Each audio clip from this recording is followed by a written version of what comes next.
ನನ್ನ ಗೆಲುವು ಹಿಂದೂ ಮುಸಲ್ಮಾನರ ಏಕತೆಗೆ ನಾಂದಿ ಹಾಡಿದೆ ಎಂದವರು ಕೈರಾಣ ಕ್ಷೇತ್ರದ ಲೋಕಸಭಾ ಸಂಸದೆ ಕೇವಲ 28 ವರ್ಷದ ಇಕ್ರಾ ಹಸನ್. ಉತ್ತರ ಪ್ರದೇಶದಂತಹ ಬಿಜೆಪಿ ಹಾಗೂ ಸಂಘ ಪರಿವಾರದ ಭದ್ರಕೋಟೆ ಎಂಬಂತ ರಾಜ್ಯದಲ್ಲೇ ಇಕ್ರಾ ಹಸನ್ ಬಿಜೆಪಿಯನ್ನೇ ಸೋಲಿಸಿ ಸಂಸತ್ ಪ್ರವೇಶಿಸಿದ್ದಾರೆ. ತಾನೊಬ್ಬ ಸ್ಟ್ರಾಟಜಿಕ್ ಸ್ತ್ರೀವಾದಿ ಎಂದು ಗುರುತಿಸಿಕೊಳ್ಳುವ ಇಕ್ರಾ ಹಸನ್ ಈ ಬಾರಿಯ ಲೋಕಸಭೆಯ ಅತ್ಯಂತ ಕಿರಿಯ ವಯಸ್ಸಿನ ಸಂಸದರಲ್ಲೊಬ್ಬರು.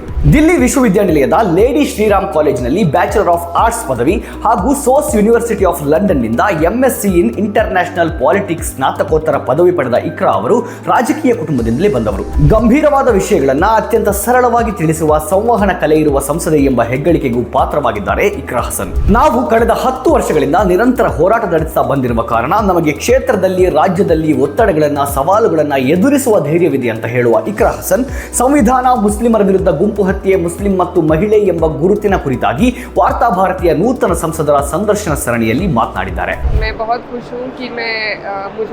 मिला और मैं अपनी क्षेत्र के लोगों के प्रति बहुत आभार व्यक्त करना चाहती हूँ कि उन्होंने मुझे यहाँ पर चुनकर भेजा और मेरी यही कोशिश है कि महिलाएं जितनी भी हैं उनकी बात उठे, उनके काम हो, उन्हें भी राजनीति में आगे आकर मौका मिले.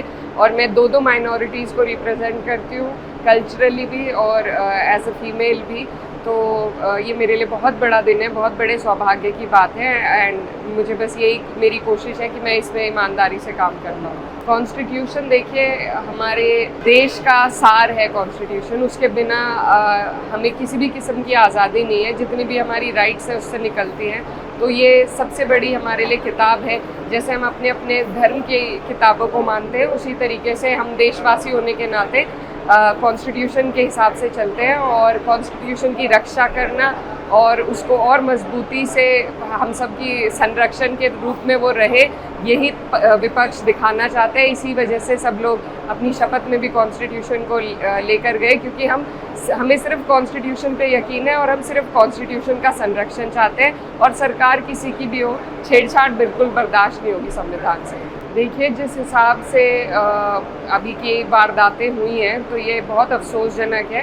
और सिर्फ मज़हब के लेंस से अगर ना देखें तो ह्यूमन राइट्स वायलेशन है बहुत बड़ा.